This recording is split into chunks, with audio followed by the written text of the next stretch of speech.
Bapa kami yang di surga, inilah kerinduan dari kami umat-Mu. Bila kami terus mengagumkan dan memuliakan nama-Mu. Bapa, tiba saatnya Kau akan berbicara lewat hamba-Mu. Pakai mulut lidah bibir hamba-Mu untuk menjadi saluran berkat. Taruh perkataan-Mu dalam mulut bibir hamba-Mu. Bila sore hari ini adalah sore yang penuh berkat bagi setiap kami. Urapi hamba-Mu, urapi firman-Mu, dan urapi setiap kami yang mendengarkan ibadah streaming pada sore malam hari ini. Terpuji nama-Mu kekal selama-lamanya.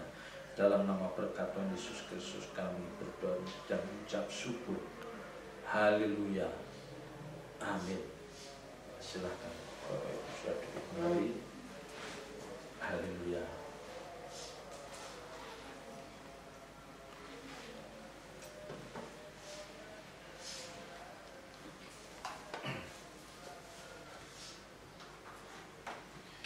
Bapak Ibu saya dikasih Tuhan,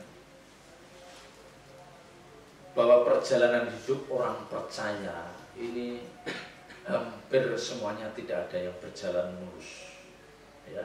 Jadi perjalanan hidup Bapak Ibu Saudara dan saya hampir semuanya tidak ada yang menjalani hidup ini dengan mulus. Artinya pasti kita mengalami riak gelombang kehidupan. Pasti kita mengalami ya riak gelombang kehidupan. Apalagi kalau Bapak Ibu Saudara adalah orang-orang yang sungguh ingin hidup benar di hadapan Tuhan. Jadi kalau kita memang adalah orang-orang yang ingin hidup benar di hadapan Tuhan, kita berjuang, kita terus melihat bagaimana supaya kita ini selalu hidup benar di hadapan Tuhan. Ya. Kalau ada niat, ada keinginan, gairah yang kuat untuk hidup benar di hadapan Tuhan, pasti kita akan merasakan riak gelombang kehidupan ini.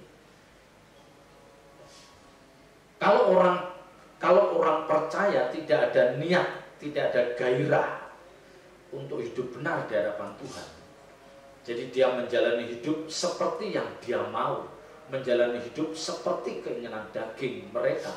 Ya sudah, mereka nggak mengalami riak gelombang dalam hidupnya. Enggak. Karena dia menjalani hidup itu menurut keinginan daging. Ya, jadi apa yang mau dia lakukan, dia lakukan. Apa yang mau dia katakan, dia katakan. Apa yang mau dia kerjakan, dia kerjakan. Tanpa memperhitungkan perasaan Tuhan. Apakah yang saya lakukan ini, apakah yang saya ucapkan ini melukai hati Tuhan atau tidak. Ya. Jadi kalau orang-orang percaya hidup menuruti keinginan daging, pasti dia nggak akan mengalami riak gelombang dalam hidupnya. Nggak mengalami. Ya, karena dia merasa happy dengan apa yang dia lakukan. Tapi kalau Bapak Ibu sudah memang niat hidup benar di hadapan Tuhan, jadi tutur kata kita, perbuatan kita, ucapan kita perhitungkan, kita pertimbangkan apakah ini melukai hati Tuhan atau tidak, pasti Bapak Ibu sudah akan merasakan ganjalan. Aduh, ya. Pasti akan ada keluhan. Ya, aduh. Ya, kalau menuruti daging, saya ingin membalas. Kalau ini menuruti daging saya ingin membalas. Tapi karena saya tahu bahwa demi saya menyenangkan hati Tuhan, maka saya rela tidak melakukan. Nah, rela tidak melakukan seperti ini yang seringkali membuat kita sakit, membuat kita tidak nyaman. Ya. Maka ya ada seorang hamba Tuhan, kalau orang percaya, ya kalau orang percaya benar-benar ingin menyenangkan hati Tuhan, ingin menyukakan hati Tuhan, dia harus siap untuk melakukan sesuatu yang melukai dirinya, melukai diri kita. Jadi kalau kita melakukan sesuatu yang itu melukai diri kita, perasaan kita, nah ini menyukakan hati Tuhan. Tapi kalau kita melakukan sesuatu yang tidak melukai diri kita, kecil kemungkinan ini akan menyenangkan hati Tuhan. Karena disinilah yang dikatakan menyangkal diri. Ya, jadi kita melakukan sesuatu yang sebenarnya tidak ingin saya lakukan. Ya, kita melakukan sesuatu yang itu tidak ingin kita lakukan karena kita nanti nggak nyaman, perasaan kita terganggu. Tapi justru ini yang menyenangkan hati Tuhan.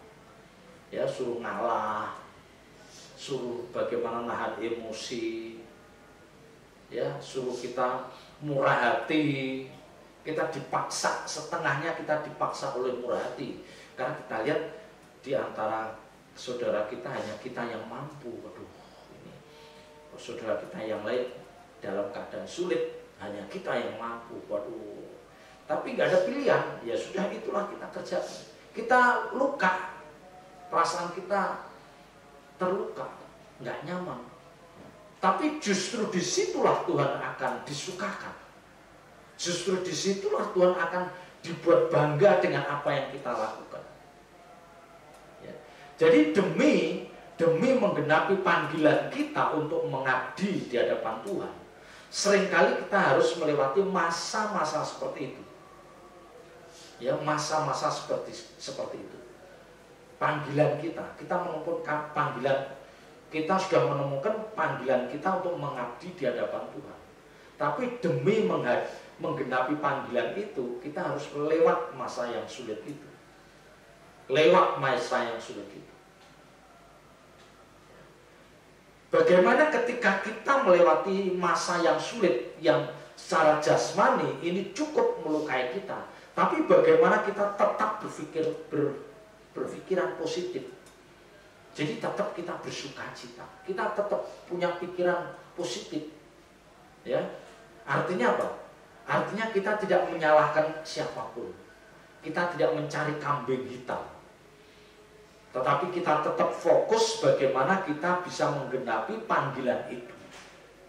Ya, bagaimana kita bisa menggenapi panggilan itu dan hidup kita menjadi hidup yang berkenan di hadapan Tuhan. Ya.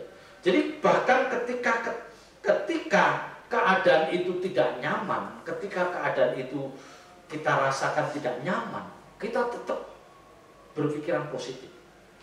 Mungkin ini diizinkan Tuhan. Ya, ketika keadaan itu tidak nyaman, membuat kita benar-benar terganggu, kita dibuat tidak nyaman, bagaimana kita tetap berpikiran positif bahwa ini diizinkan Tuhan. Ini diizinkan Tuhan untuk melatih kesabaran saya. Ini diizinkan Tuhan untuk melatih, menguji ketulusan kita. Ya, kita tetap berpikir positif. Bahkan seringkali keadaan yang tidak nyaman yang kita alami ini bisa datang dari orang-orang dekat kita. Bisa datang dari orang-orang dekat kita, dari anak-anak kita, dari menantu kita, bahkan mungkin dari pasangan hidup kita. Bahkan mungkin bisa dari pendeta atau gembala sidang atau hamba Tuhan di mana kita digembalakan. Bisa. Justru itu loh, kok datangnya dari pendeta, malah justru dari hamba Tuhan. Ya itu diizinkan. Tapi bagaimana kita tetap berpikiran positif? Ya. Ini penting untuk dipahami bagi banyak orang percaya. Ini penting. Karena jangan sampai kita itu terlalu berharap bahwa orang itu akan memperlakukan kita seperti yang kita inginkan. Wah, Bapak Ibu sudah kecewa. Bapak Ibu sudah kecewa. Jadi kita berharap bahwa orang itu akan memperlakukan kita seperti yang kita inginkan, seperti yang kita mau. Waduh, ini kecewa kita tahu. Ya, kecewa. Jadi di depan saya katakan, bahkan keadaan yang membuat kita tidak nyaman itu bisa datang dari orang-orang dekat kita. Bisa dari orang-orang dekat kita. Bisa datang dari orang-orang yang dulu pernah kita tolong mereka. Bisa. Bisa. Dan Bapak Ibu Saudara jangan kaget. Jangan kaget. Ya, jadi kita harus tetap berpikiran positif. Ya, ini penting dipahami oleh semua orang percaya yang memang sungguh-sungguh ingin hidupnya berkenan. Jadi kalau kita ingin benar-benar hidup kita ini berkenan di hadapan Tuhan, pasti banyak hambatan. pasti banyak ujian. Nah, kita tidak mau kita jatuh dalam ujian itu. Ya, kita mau belajar dari kehidupan sosok yang luar biasa ini. Ya, Paulus, dia adalah sosok yang bergelut dengan berbagai pencobaan. Coba kita lihat di dalam Filipi. Kita lihat di dalam Filipi. Filipi pasal 1. Filipi pasal 1 ayat 12 sampai dengan 13. Filipi 1 ayat 12 sampai dengan 13. Ya, silakan Mas Yosef dibaca yang keras. Kesaksian Paulus dalam penjara. Aku menghendaki saudara-saudara supaya kamu tahu bahwa apa yang terjadi atasku ini justru telah menyebabkan kemajuan Injil, sehingga telah jelas bagi seluruh istana dan semua orang lain bahwa aku dipenjarakan karena Kristus. Ya, supaya kamu tahu bahwa apa yang terjadi atasku ini justru telah menyebabkan kemajuan Injil. Ya, menyebabkan kemajuan Injil, sehingga telah jelas bagi seluruh istana dan semua orang lain bahwa aku dipenjarakan karena Kristus. Filipi ini surat ditulis oleh Paulus ketika dia sebagai tahanan di kota Roma. Dia ditahan di Roma. Ya. Dalam keadaan seperti itu, dia tetap memiliki pikiran positif. Dia tetap berpikir positif. Bagaimana dia mengambil pelajaran yang berharga dari pemenjaraannya. Demi kemajuan Injil. Jadi demi kemajuan Injil, ya, demi kemajuan Injil dia rela dipenjara. Nah, ini yang jadi pelajaran berharga bagi kita. Paulus sangat bisa menerima ketika dia harus dipenjara. Dia tidak menyalahkan siapapun. Ya, dia tidak menggerutu. Dia tidak ada keluhan sama sekali. Dia bisa mengatakan, supaya kamu tahu bahwa apa yang terjadi atasku ini justru telah menyebabkan kemajuan Injil. Jadi semua terjadi atas hidup Paulus ini justru ini menyebabkan kemajuan Injil. Jadi ketika dia di dalam penjara, dia merasakan momen inilah, saya yakin Injil akan lebih diberitakan ke banyak orang. Ya, jadi Paulus tidak meratapi, Paulus tidak mencari kambing hitam ketika dia mendapatkan perlakuan seperti itu. Ya. Pelajaran yang terbaik bagi Bapak Ibu Saudara dan saya dari hal ini, ya, pelajaran yang terbaik dari kita Bapak Ibu Saudara saya adalah bahwa suatu saat ada di antara kita harus bisa mengatakan hal yang sama. Saya ulangi, ya, pelajaran yang baik bagi Bapak Ibu Saudara dan saya, bahwa ada saatnya nanti Bapak Ibu Saudara harus bisa mengatakan hal yang sama seperti yang diucapkan Paulus. Ada saatnya kita mengatakan hal seperti itu. Jadi kita tidak menggerutu. Contohnya, misalnya ada orang percaya yang dikhianati pasangan hidupnya. Ya, misalnya seorang ibu, dia dikhianati pasangan hidupnya. Dia tahu jelas-jelas suaminya nyeleweng, uangnya tidak masuk ke dirinya, tapi justru ada masuk ke orang lain. Ya, karena suaminya terpikat oleh perempuan lain. Istri itu mengerti. Istri ini mengerti, sangat mengerti. Tapi karena istri ini mengerti kebenaran firman Tuhan, dia tidak mengadakan konfrontasi secara terbuka. Dia tidak membuka keributan yang hebat terhadap suaminya. Si istri itu begitu bijak. Dia tahu anak-anaknya lagi perlu perhatian. anak-anaknya mungkin sedang menghadapi ujian, ya, ujian masuk perguruan tinggi atau ujian, ya, dia tahu kalau istrinya itu menanggapi, meresponi dengan amat sangat, itu bisa mengganggu, itu bisa mengganggu konsentrasi anak-anaknya, bisa mengganggu. Jadi dia lebih memilih, dia lebih tenang, lebih teduh. Ya, memang sakit, istri akan sakit. Ya, tetapi ingat, justru tindakan istri ini kalau dia dibaca oleh keluarga besarnya, misalnya ada iparnya, ada mertuanya, ada orang tuanya, ada adik-adik, keluarga besarnya melihat, waduh, hebat juga ya istri ini. Ya, ketika suaminya begitu, dia tidak respon berlebihan. Ya. Jadi ketika istrinya menghadapi hal seperti ini, dia tidak mendamprat suaminya, dia tidak mengadakan konfrontasi terbuka. Padahal dia tahu bahwa istri itu benar. Nah, tindakan istri ini justru akan apa? Kemajuan Injil. Karena orang lain akan melihat, hebat juga ibu ini. Hebat juga ibu ini. Ngerti maksud saya? Ya. Jadi setiap kita ada kesempatan untuk seperti itu. Jadi kita tidak menyalahkan, memang suaminya salah, tapi bagaimana dia tidak fokus di sana. Jadi tetap menjaga kekuatan. Ya, karena Alkitab pun katakan,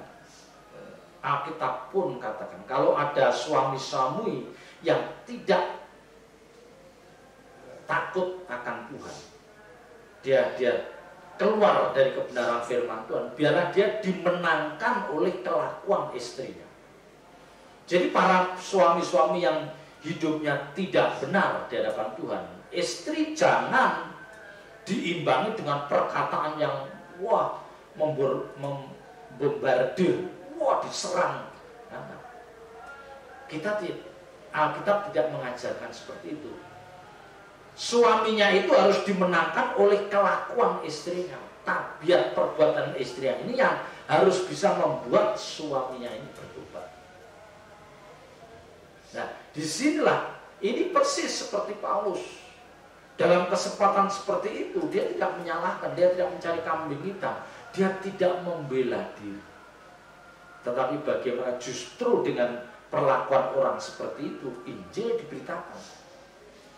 Ya, kalau istri ini punya teman banyak, keluarga banyak, dan dia punya saudara banyak, dan cerita ini didengar banyak orang, ini akan memberkati. Luar biasa itu ini. Kok bisa ya? Ternyata dia orang percaya, dia orang Kristen. Ya. Injil itu menjadi semakin harum. Apalagi kalau istri ini adalah seorang aktivis, dia rajin ke gereja dalam pelayanan, dia rajin doa ibadah.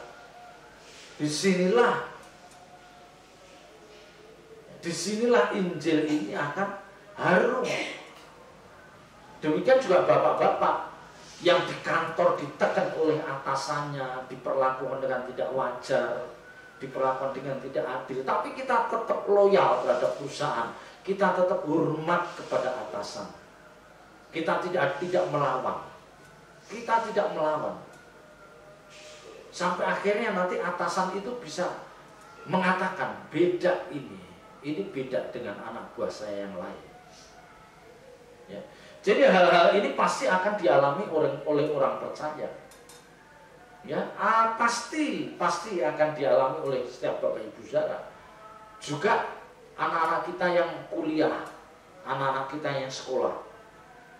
Mereka diajarin untuk mereka bisa melakukan sesuatu yang itu akan memberkati banyak orang. Ya. Jadi ini yang saya katakan, ada saatnya Bapak Ibu Saudara harus bisa membuktikan bahwa justru dengan perlakuan orang terhadap saya, Injil diberitakan lebih, ya, menyebabkan kemajuan Injil. Tapi kalau hidup kita disakiti kita lebih menyakitkan, kita hantam, kita membalas dengan waduh, udah Injil mati, nggak maju, nggak ada kemajuan. Injil nggak ada harumnya, tidak ada harumnya. Apalagi kalau orang itu tahu bahwa kita orang percaya, kita orang yang tekun ibadah, tekun mendengar firman, tapi kenyataannya kita tidak menunjukkan tindakan yang membuat Injil semakin dikagumi. Nggak kagum,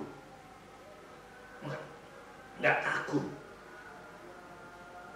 Nah ini yang penting Bapak Ibu Saudara yang terus saya ingatkan. Paulus mengatakan ketika dia di penjara dia positif berpikir, justru karena aku di penjara kemajuan bagi Injil.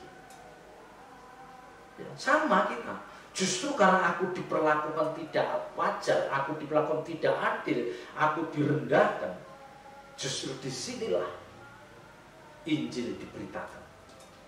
Injil diberitakan. Jadi kita nggak usah bersaksi, wah saya ke gereja, tidak perlu. Tidak perlu. Tapi justru dengan sikap hidup kita seperti itu, orang akan diberkati. Ya. Jadi hendaknya orang percaya memiliki cara berpikir yang demikian. Memiliki cara berpikir yang demikian. Ya ini yang menumbuhkan, ini yang cara berpikir yang demikian itu yang akan menumbuhkan perkembangan kekristenan. Kalau ada satu orang, kalau ada 2 orang, kalau ada 10 orang dengan karakter seperti itu, orang akan lihat, wih, hebatnya memang orang Kristen beda. Orang Kristen beda dengan orang lain. Tetangga-tetangga akan baca, orang Kristen beda, murah hatinya, ngalahnya. Ini yang terus saya suarakan. Ya, karena saya terus akan menyuarakan banyak hal, biar nanti memang Injil itu akan semakin harum lewat apa yang kita tampilkan. Ya, coba dibaca ayat yang ke-14. Ayat yang ke-14. Dan kebanyakan saudara dalam Tuhan telah beroleh kepercayaan karena pemenjaraanku, untuk bertambah berani berkata-kata tentang firman Allah dengan tidak takut. Nah, jadi dengan pemenjaraan Paulus, dengan Paulus dipenjara, Paulus diperlakukan seperti itu justru menguatkan iman orang-orang percaya. Justru mereka berani bicara tentang firman, berani berkata-kata tentang firman Allah dengan tidak takut. Sama. Ketika kita lihat saudara-saudara kita diperlakukan dengan seperti itu dan mereka bisa merespon dengan benar, kita berani ngomong, kan? Tuh lihat tuh orang Kristen. Ya. Itu yang diperlakukan orang, tapi kita bisa berani tuh lihat yang beda kan orang Kristen. Beda. Jadi kita berani ngomong tentang firman. Tapi coba saudara kita orang Kristen diperlakukan itu dia wah bereaksi dengan tidak wajar. Kita nggak berani ngomong firman. Mau ngomong apa kita? Nggak berani. Nggak berani. Ya. Karena ternyata saudara kita yang orang percaya itu jelek karakternya. Waduh, kita nunduk.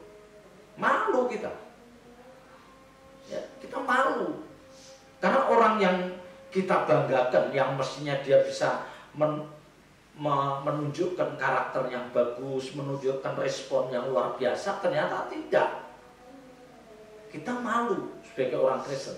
Tapi kalau orang Kristen itu, saudara kita itu bisa merespon yang benar, kita akan tuh lihat tuh.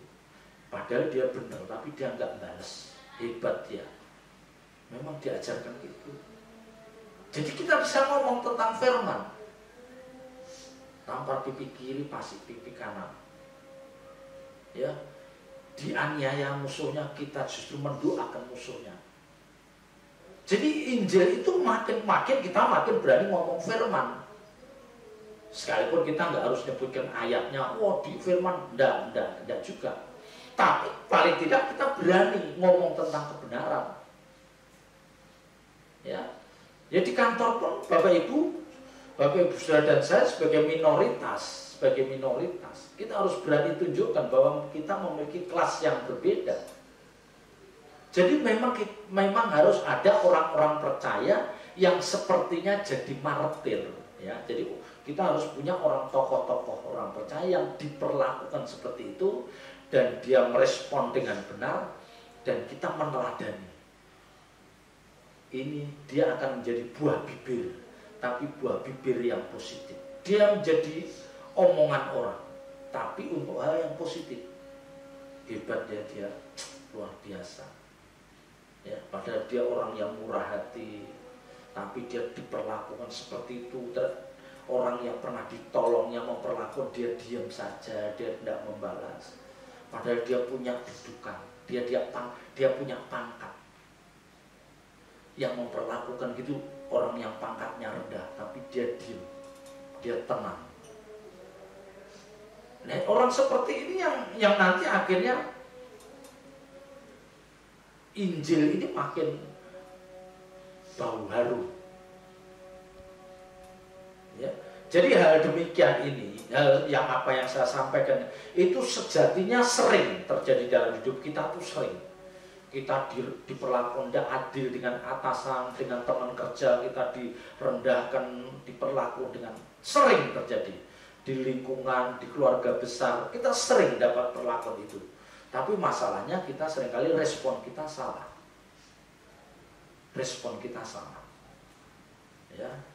Saya juga merasa saya belum sempurna, saya harus belajar. Ya. Jadi tindakan-tindakan Bapak Ibu Saudara, tindakan-tindakan orang percaya yang itu bisa memberkati orang lain, itu akan menularkan spirit. Spirit itu akan dikeluarkan. Ya. Tapi kalau kita menjadi orang Kristen yang berangasan, kita disakitin, kita hajar dia. Ini nanti menularkan spirit juga ini, spirit yang nggak benar. Ya. Ini yang seringkali saya katakan, kita itu sering mengalami hal seperti ini, sering. Ya. Dalam kondisi tertentu, spirit atau gairah kita itu bisa menjadi lebih kuat ketika kita melihat orang-orang percaya seperti itu. Kita akan tunjukkan, saya juga mau bisa seperti itu. Ya. Jadi inilah yang seringkali saya katakan, apapun yang kita lakukan itu harus berdampak untuk orang lain. Yang kita lakukan berdampak untuk orang lain. Kebaikan kita, murah hati kita, sabar kita, jujur kita, ya, tidak mau mengalahnya kita, itu harus dilihat anak-anak kita, dilihat orang-orang sekitar kita, biar berdampak. Ya, itu Paulus itu luar biasa. Pasti Paulus itu melihat, murid-murid Paulus pasti melihat, pasti waduh hebat ya, diperlakukan gitu dia nggak melawan. Pengikut-pengikutnya Paulus itu pasti melihat, tetapi apa yang keluar dari mulutnya Paulus, tutur kata, ucapan yang keluar dari Paulus itu luar biasa.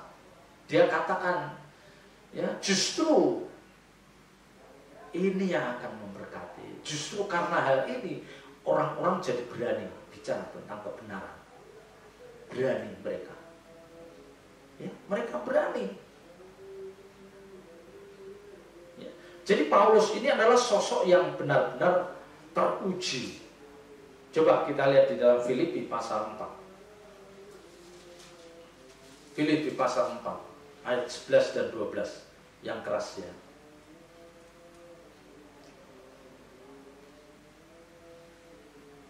Atau mulai 10 ya, Filipi 4 mulai 10 sampai 12. Terima kasih atas pemberian jemaat. Aku sangat bersuka cita dalam Tuhan bahwa akhirnya pikiranmu dan perasaanmu bertumbuh kembali untuk aku. Memang selalu ada perhatianmu, tetapi tidak ada kesempatan bagimu. Katakan ini bukanlah karena kekurangan, sebab aku telah belajar mencukupkan diri dalam segala keadaan. Aku tahu apa itu kekurangan dan aku tahu apa itu kelimpahan. Dalam segala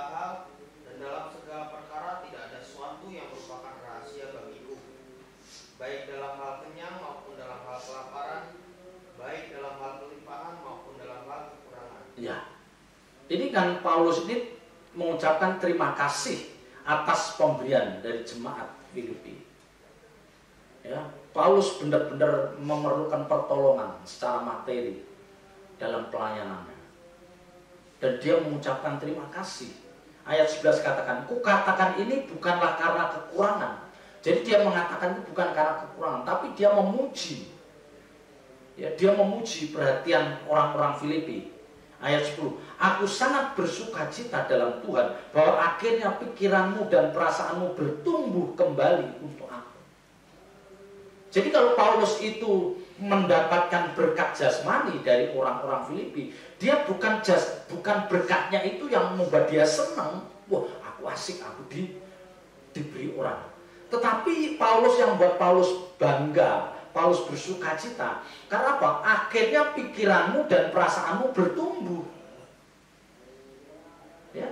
Jadi orang-orang Filipi pikiran dan perasaannya itu bertumbuh. Keterbebanan atas pelayanan Paulus itu ada. Nah, ini yang buat Paulus sukacita. Memang ada hamba-hamba Tuhan yang memang dia secara materi sudah cukup. Ya. Mungkin dia tidak memerlukan uang dari jemaatnya mungkin. Tetapi kalau hamba Tuhan itu melihat jemaatnya bisa berkorban, itu senang. Bukan hamba Tuhan itu bukan sekonyong-konyong mau menikmati persembahan uang atau materi dari jemaat, tetapi paling tidak dia sudah mulai mengerti ada keterbebanan. Ya. Jadi sukacita seorang hamba Tuhan itu harus ditunjukkan lewat mulai ada keterbebanan jemaat ini. Padahal dulu orang itu pelit misalnya gitu. Wah, sekarang dia luar biasa. Jadi hamba Tuhan itu memuji karena apa? Ada perubahan sikap. Ada perubahan sikap. Dia tidak menilai berapa besar yang dipersembahkan, tapi yang dia nilai perubahan sikap. Seperti yang Paulus katakan, akhirnya pikiranmu dan perasaanmu bertumbuh kembali untuk aku. Memang selalu ada perhatianmu, tetapi tidak ada kesempatan bagimu. Ada perhatianmu, tapi tidak selalu ada kesempatan. Artinya apa? Ketika kamu ingin mempersembahkan, aku sudah nggak ada bersama kamu. Dia pengen jemaat, tapi ternyata Paulus ini sudah berjalan ke kota lain. Tidak ada. Tapi paling tidak Paulus bersukacita melihat pertumbuhan keterbebanan murid-muridnya. Nah, ayat 11, kukatakan ini bukanlah karena kekurangan, sebab aku telah belajar mencukupkan diri dalam segala keadaan. Paulus mengatakan, aku biasa. Aku mengatakan ini bukan karena aku kekurangan terus perlu bantuan. Enggak. Ya, enggak. Yang jelas betapa murninya, tulusnya ucapan Paulus. Dia senang lihat jemaat itu berubah. Keterbebanan atas pelayanan itu nampak. Dan itu sukacita. Paulus biasa dia katakan, ya, kukatakan ini bukan karena kekurangan, sebab aku telah belajar mencukupkan diri dalam segala keadaan. Paulus adalah sosok yang terbiasa menderita. Jadi tidak aneh bagi Paulus. Ya. Ayat 12 katakan, aku tahu apa itu kekurangan dan aku tahu apa itu kelimpahan. Dalam segala hal dan dalam segala perkara tidak ada sesuatu yang merupakan rahasia bagiku, baik dalam hal kenyang maupun dalam hal kelaparan, baik dalam hal kelimpahan maupun dalam hal kekurangan. Bapak Ibu Saudara, kehidupan yang kita jalani itu pasti ada pasang surutnya. Pasti. Ya, ada saatnya saudara akan mengatakan 5 juta itu enggak ada artinya. Artinya apa? 5 juta itu uang yang tidak banyak. 10 juta itu uang yang tidak banyak. Tapi ada saatnya saudara akan mengatakan 200.000 itu akan banyak sekali. Ngerti maksud saya? Jadi ada saatnya saudara mengatakan 50 juta itu biasa. Enggak bahagia. Ya, karena saya melihat ada seorang Ya seorang ibu itu kasih anaknya 50 juta itu nggak terlalu sukacita, biasa gitu. Ya, karena bagi ibu atau bagi orang tua, perubahan karakter anak itu jauh lebih berharga, membahagiakan dia daripada sekedar 50 juta, 20 juta. Ngerti maksud saya? Tapi ada saatnya saudara mengatakan 200.000 itu berharga. Berharga sekali. Tapi di atas semua itu, yang Paulus mau katakan, kita itu apa? Mental kita tuh jangan goyang. Ketika kita jadi orang kaya, ketika kita diberkati bisa ratusan juta atau miliar, biarlah kita tetap tenang. Integritas kita tetap. Jadi kita tidak menjadi sombong, nggak menjadi angkuh. Ketika uang kita melimpah, kita nggak menjadi seorang orang yang seolah-olah bisa memberi siapapun. Gua beli. Jangan seperti itu. Ketika kita berlimpah, jangan kita merasa lebih hebat dari orang lain. Jangan kita merasa kita lebih punya power, lebih punya kuasa untuk mempengaruhi pendeta atau siapapun bisa kita kendalikan. Jangan. Ya. Jadi kelimpahan biasa saja. Demikian juga ketika kita dalam kekurangan pun, bahwa 200.000 itu sangat berharga. Jangan Bapak Ibu Saudara menggadaikan integritas kita. Tahu?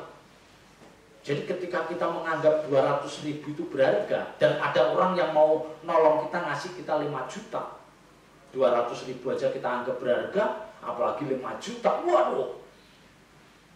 Ya, kita mangap mulutnya istilahnya. Wah, udah mau. Sehingga kita mengorbankan integritas kita. Demi 5 juta itu kita merubah karakter kita. Kita bisa berkhianat. Ya, kita bisa berkhianat. Kita bisa melukai orang lain.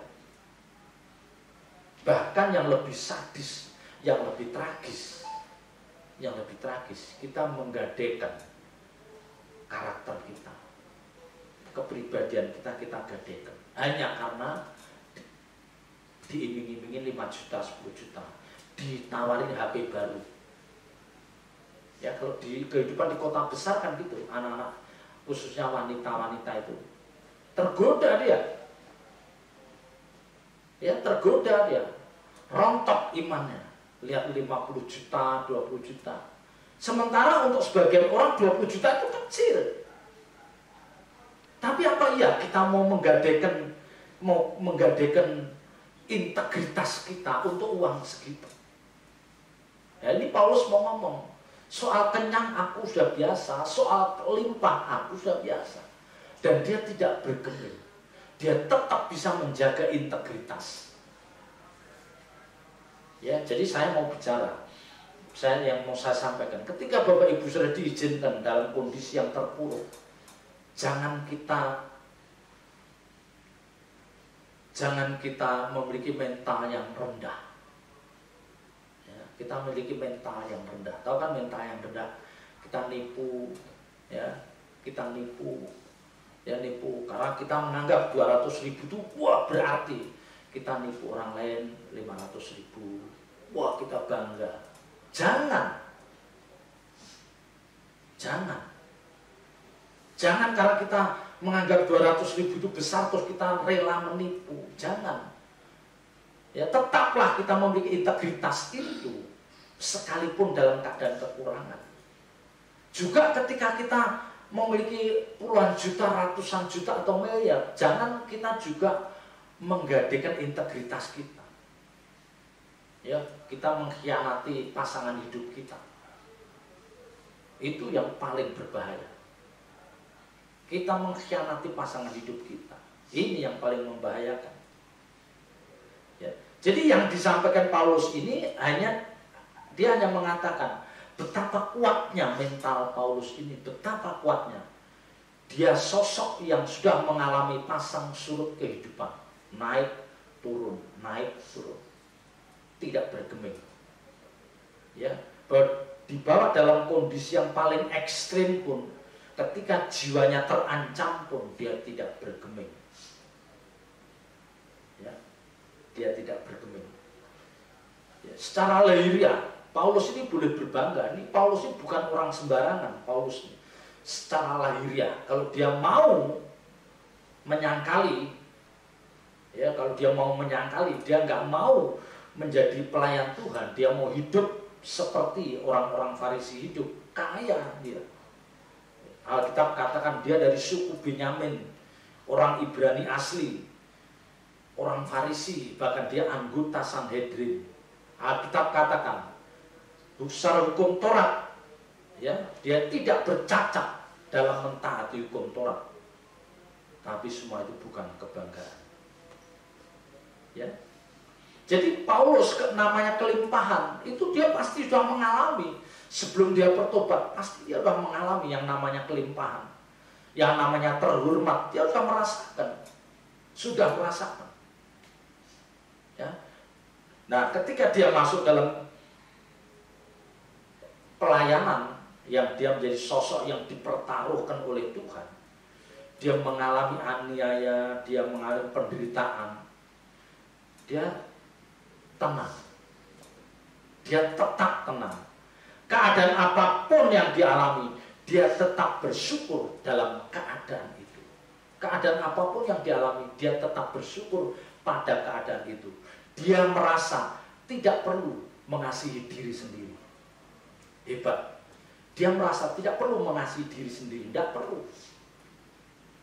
Dia tidak perlu memiliki mentalitas yang lemah, tidak perlu. Ya. Jadi jangan kita kadang-kadang kita akan mengasihi diri kita sendiri berlebihan, sehingga kemana-mana kita ceritanya kekurangan. Oh, tahu nggak, aku ini, aduh, pokoknya mendayu-dayu. Jadi dia mengasihi dirinya sendiri supaya orang lain juga mengasihi dirinya sendiri. Nggak perlu. Paulus bukan tipikal seperti itu. Ya, ini pelajaran baik bagi kita. Bagaimana kita memiliki mentalitas yang kuat. Ketika kita jatuh, 200.000 kita anggap uang yang sangat banyak, tapi integritas kita tidak kita gadekan. Hidup benar di hadapan Tuhan. Mulut kita tetap lurus. Ya, jangan karena biar dikasih orang itu, wah kita jelek-jelekin orang musuh dia, kita jelek-jelek biar dikasih duit. Jangan. Jangan. Ya. Ini pelajaran yang terbaik. Bagaimana kita tetap memiliki integritas. Kita mau terus hidup benar di hadapan Tuhan. Bagaimana tetap hidup benar di hadapan Tuhan. Maka di depan saya katakan berat hidup benar di hadapan Tuhan. Baik ketika kita kaya, itu berat. Karena ketika kita kaya, kita tuh cenderung mudah marah pada orang. Kita mudah menghakimi, wah pokoknya mudah lah. Ya, orang kaya itu kan kayaknya suka-suka. Nah, ketika kita menderita pun, kita pun juga mudah berkhianat. Kita mudah berkhianat. Nah, ini yang nggak boleh, yang nggak boleh. Jadi jangan kita tuh mengasihi diri kita sendiri yang sangat berlebihan. Nikmati aja kayak Paulus. Ya. Anggap aja ketika saya menderita, ketika Bapak Ibu Saudara menderita, anggap aja mungkin lewat penderitaan ini justru Injil akan semakin harum. Akan mudah tersebar. Karena dalam penderitaan ini kita bisa hidup benar. Kita tidak menggadaikan integritas kita. Kita tidak menggadaikan integritas. Nah, Injil ini makin besar, makin harum. Ya. Ini Bapak Ibu Saudara, demikian juga ketika kita kelimpahan berkat. Ingat, ketika kita kelimpahan berkat, bagaimana supaya hati kita tetap melekat pada Tuhan. Ketika kita kelimpahan berkat, bagaimana hati kita tetap melekat pada Tuhan. Bagaimana rendah hati kita tetap kita jalani. Rendah hati kita nampak. Ya, ini yang harus menjadi perhatian kita. Coba kita lihat di dalam Kisah Para Rasul. Kisah Rasul pasal 14. Ini ceritanya sedikit panjang ya. sedikit panjang, tetapi nggak apa-apa. Ada pelajaran yang baik bagi kita. Kisah Rasul 14 ayat 8 sampai dengan 15.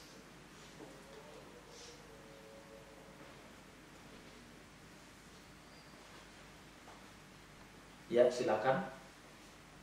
Di Listra ada seorang yang duduk saja karena lemah kakinya dan lumpuh sejak ia dilahirkan dan belum pernah dapat berjalan. Ia duduk mendengarkan ketika Paulus berbicara, dan Paulus menatap dia dan melihat bahwa ia beriman dan dapat disembuhkan. Lalu kata Paulus dengan suara nyaring, "Berdirilah tegak di atas kakimu." Dan orang itu melonjak berdiri lalu berjalan kian kemari. Ketika orang banyak melihat apa yang telah diperbuat Paulus, mereka itu berseru dalam bahasa Likaonia, "Dewa-dewa telah turun ke tengah-tengah kita dalam rupa manusia." Barnabas mereka sebut Zeus dan Paulus mereka sebut Herme, karena ia yang berbicara. Maka datanglah imam dewa Zeus yang kuilnya terletak di luar kota membawa lembu-lembu jantan dan karangan-karangan bunga ke pintu gerbang kota untuk mempersembahkan korban bersama-sama dengan orang banyak pada rasul itu. Mendengar itu, Barnabas dan Paulus mengoyakkan pakaian mereka, lalu terjun ke tengah orang-orang banyak itu sambil berseru, "Hai kamu sekalian, mengapa kamu berbuat demikian? Kami ini adalah manusia biasa sama seperti kamu. Kami ada di sini untuk memberitakan Injil kepada kamu, supaya kamu meninggalkan perbuatan sia-sia ini dan berbalik kepada Allah yang hidup, yang telah menjadikan langit dan bumi, laut dan segala isinya." Ya, intinya di Listra ini ada orang yang lumpuh dari kecil, tidak bisa berdiri, boro-boro berjalan, berdiri pun dia tidak mau. Nah, Paulus melihat orang ini punya iman. Ya, singkat kata, Paulus melakukan suatu mujizat dan orang ini berdiri, pemuda ini berdiri dan berjalan. Ya, Alkitab katakan, ya, lalu kata Paulus dengan suara nyaring, "Berdirilah tegak di atas kakimu," dan orang itu melonjak berdiri lalu berjalan kian kemari. Ketika orang banyak melihat apa yang telah diperbuat Paulus, mereka itu berseru dalam bahasa Likaonia, "Dewa-dewa telah turun ke tengah-tengah kita dalam rupa manusia." Jadi ketika Paulus bisa melakukan sesuatu yang luar biasa, yang kira-kira belum pernah dilakukan oleh orang lain, orang-orang itu memuji Paulus. Dia katakan, "Dewa-dewa telah turun ke atas manusia ini." Ya. Jadi ketika Paulus melakukan sesuatu yang tidak bisa dilakukan oleh orang lain, dan itu satu mujizat, bagi mereka itu mujizat yang sangat luar biasa. Sehingga orang mengatakan, dewa-dewa turun atas kedua orang ini. Ya. Barnabas mereka sebut Zeus dan Paulus mereka sebut Herme. Jadi dianggap Barnabas itu titisan dari Zeus dan Paulus itu titisan dari dewa Herme. Dan akhirnya imam-imam dewa itu datang untuk memuji, untuk menyembah, untuk memuliakan Paulus dan Barnabas. Tetapi apa kata Paulus? "Hei kamu sekalian, mengapa kamu berbuat demikian? Kami ini adalah manusia biasa, sama seperti kamu." Jadi ketika orang lain mengagumi, ketika orang lain menyanjung, ketika orang lain mengangkat namanya, bagaimana Paulus dan Barnabas ini tidak bergeming? Dia tidak bergeming. Dia menganggap, "Aku ini manusia biasa." Ya. Jadi ini pelajaran yang terbaik bagi Bapak Ibu Saudara dan saya adalah, apapun yang bisa kita lakukan, kalau itu menurut orang lain adalah sesuatu yang luar biasa, ya, itu harus kita katakan, itu dari Tuhan. Itu dari Tuhan. Ya, itu karena Roh Kudus memimpin saya. Jadi apapun yang kita lakukan, yang itu cukup membanggakan. Secara daging kita bangga dengan apa yang kita lakukan, kita bangga. Karena orang lain juga menilai bahwa apa yang kita lakukan itu sulit dilakukan oleh orang lain. Tetapi mari kita tetap memiliki apa? Mental yang stabil. Jadi jangan ketika kita dipuji, disanjung, wah naik. Ketika nanti kita dilecehkan, wah kita turun. Jadi kita tetap memiliki stabil. Disanjung tetap seperti ini. Nanti kita direndahkan tetap. Jangan wah disanjung, wah nanti besar kepala. Nanti ketika ini wah kita murung. Kita murung, kita minder ketika kita direndahkan, kita dilecehkan. Ketika kita dipersekusi, kita murung seolah-olah kayak orang yang gak berguna. Jangan. Jangan Bapak Ibu Saudara. Ya. Jadi apa yang ditunjukkan Paulus ini menggambarkan bagaimana dia disanjung, dikagumi, tapi tetap memiliki mentalitas yang luar biasa, tetap rendah hati. Dia kata, aku ini manusia biasa. Ya, mari kita belajar seperti itu. Kalau Bapak Ibu Saudara misalnya bisa menolong orang lain atau bisa melakukan sesuatu yang benar-benar luar biasa, tetap kita rendah hati. Wah hebat loh kamu bisa sabar ya, nah biasa aja. Ya, kita bisa sabar, ada orang yang heran. Ya. Maka saya katakan apa yang kita lakukan itu pasti dilihat orang. Dan mari kita respon kita atas setiap peristiwa itu, mari respon kita yang tepat supaya kita itu apa yang kita lakukan itu berdampak. Ya. Paulus ini dia tidak mengagumkan, tapi tetap malah marah. Dia nggak mau disanjung, dia nggak, dia tidak mau. Ya. Tapi akhirnya Bapak Ibu Saudara, kalau ya ayat 19 kita lihat bagaimana setelah Paulus itu dipuji, disanjung, ayat 19.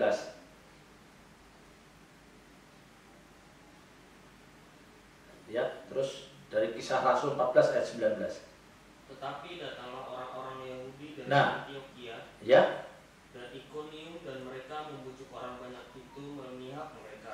Ya. Lalu mereka melempari Paulus dengan batu dan menyeretnya keluar kota karena mereka menyangka bahwa ia telah mati. Bayangkan, heran nggak? Dari seorang yang disanjung, ada orang datanglah orang-orang Yahudi dari Antioquia dan Ikonium, dan mereka membujuk orang-orang yang tadi menyanjung, yang tadi mau menghormati Paulus. Ada 2 orang provokator datang mempengaruhi, terus suruh membenci Paulus. Bisa loh mereka itu melempari Paulus sampai Paulus itu disangka hampir mati, diseret keluar kota, diselamatkan, ada orang menyelamatkan. Tapi Paulus gimana? Enggak, biasa. Jadi ketika dia disanjung, dipuji, dia tetap, ketika dia diperlakukan seperti ini pun, dia juga ada keluhan yang keluar dari mulutnya. Enggak. Nah ini luar biasa. Jadi Bapak Ibu Saudara, marilah kita merespon setiap apa yang dilakukan orang lain terhadap kita itu dengan respon yang benar. Kita disanjung, kita biasa saja. Kita dihina, kita dicela, kita tetap biasa saja. Ya. Kalau Bapak Ibu membaca mulai Kisah Rasul 14, ya, saya harap Bapak Ibu sudah di rumah bisa membaca Kisah Rasul 14 itu mulai ayat 8 sampai dengan 20.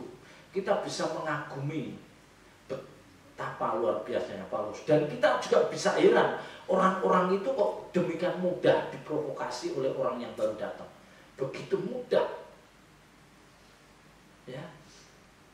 Ketika Paulus melakukan mujizat, dia Paulus disebut dewa, Barnabas disebut dewa, Zeus satu Hermes, bawa persembahan, mau mengagumkan, mau menyanjung.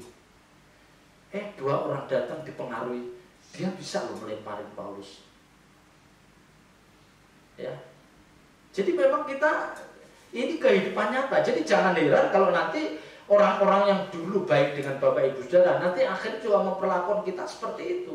Paulus pun pernah mengalami hal yang seperti ini. Jangan heran kita.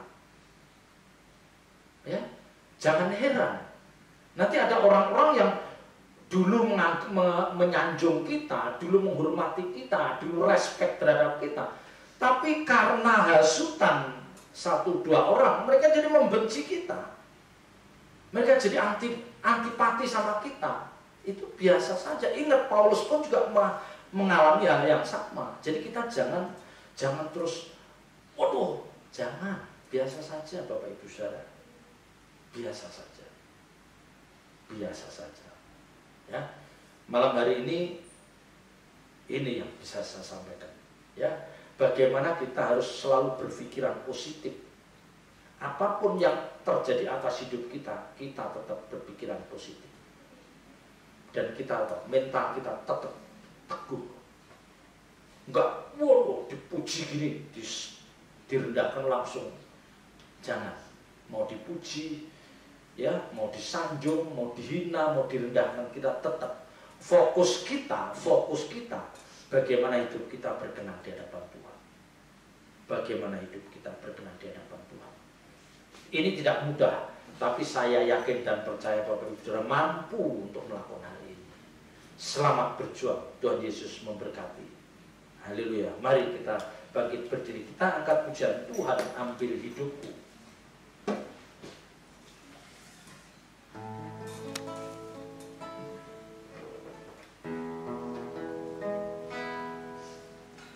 Tuhan ambil hidupku untuk melayani Engkau, seperti Engkau lebih dulu melayaniku. Tuhan, kasih-Mu limpah tak terbalas olehku. Dengan segenap hidupku, ku mau balas cinta-Mu. Tuhan, ini hidupku ku serahkan bagi-Mu, karena ku tahu pasti semuanya milik-Mu. Tuhan, aku percaya Engkau sertaku selalu, di sepanjang jalanku Engkau pegang tanganku. Katakan, Tuhan ambil hidupku. Tuhan ambil hidupku untuk melayani Engkau, seperti Engkau lebih dulu melayaniku. Tuhan, kasih-Mu limpah tak terbalas oleh-Mu. Dengan segenap hidupku ku balas cinta-Mu. Tuhan, ini hidupku ku serahkan bagi-Mu, karena ku tahu pasti semuanya milik-Mu. Tuhan, aku percaya Engkau sertaku selalu, di sepanjang jalanku Engkau pegang tanganku. Ku rela Engkau miliki demi kemuliaan nama-Mu. Saatnya untuk mengabdi, memberitakan firman-Mu ke seluruh bumi. Ku rela Engkau miliki demi kemuliaan nama-Mu. Saatnya untuk mengabdi, memberitakan firman-Mu ke seluruh bumi. Sekali lagi katakan, ku rela. Ku rela Engkau miliki demi kemuliaan nama-Mu. Saatnya untuk mengabdi, memberitakan firman-Mu ke seluruh bumi. Memberitakan firman-Mu ke seluruh bumi. Bapa di surga, kami bersyukur atas kebenaran-kebenaran firman-Mu. Oh Tuhan, yang Kau sampaikan lewat hamba-Mu ini, Engkau mengajar bagaimana hidup kami ini harus berdampak. Bagaimana Tuhan kami harus tetap bersyukur dengan apa yang kami alami. Kami harus menjadi teladan bagi banyak orang. Dan biarlah kami tidak ada keluh kesah, bersungut-sungut apapun yang kami alami. Tetapi kami mau tetap bersyukur. Kami tetap berpikiran positif bahwa semua ini boleh terjadi karena Engkau yang menghendaki. Semua ini boleh terjadi karena Engkau yang mengizinkannya Tuhan. Dan tentu ada rencana yang indah di balik setiap peristiwa yang kami alami ini. Terima kasih Tuhan, meteraikan firman-Mu dalam setiap hati kami dan ajar kami melakukannya. Engkau memberkati setiap kami yang mendengarkan kebenaran ini. Berkati keluarga besar kami, berkati anak cucu menantu kami, berkati usaha kami. Apapun yang kami kerjakan boleh berhasil, dan biarlah itu semua untuk kemuliaan nama-Mu. Jauhkan kami semua dari segala sakit penyakit, jauhkan kami dari segala mara bahaya orang-orang jahat, jauhkan kami dari semua ini. Dan biarlah Tuhan kuasa darah-Mu yang akan melindungi, menutup kami, menutup bungkus dengan kuasa darah-Mu. Terima kasih Tuhan, terima kasih. Kami serahkan bangsa dan negara kami dalam tangan kasih-Mu. Pakai Bapak Presiden, Wakil Presiden, dan seluruh pejabat ini, pejabat tinggi negara. Pakai beliau ini Tuhan untuk membawa bangsa ini keluar dari kesulitan saat ini. Dan kami boleh memasukin saat-saat yang lebih baik lagi. Dan sukacita surgawi Engkau hadirkan dalam setiap kami. Terpuji nama-Mu kekal selama-lamanya. Dalam nama berkat Tuhan Yesus Kristus kami berdoa dan ucap syukur. Haleluya. Amin. Tuhan Yesus.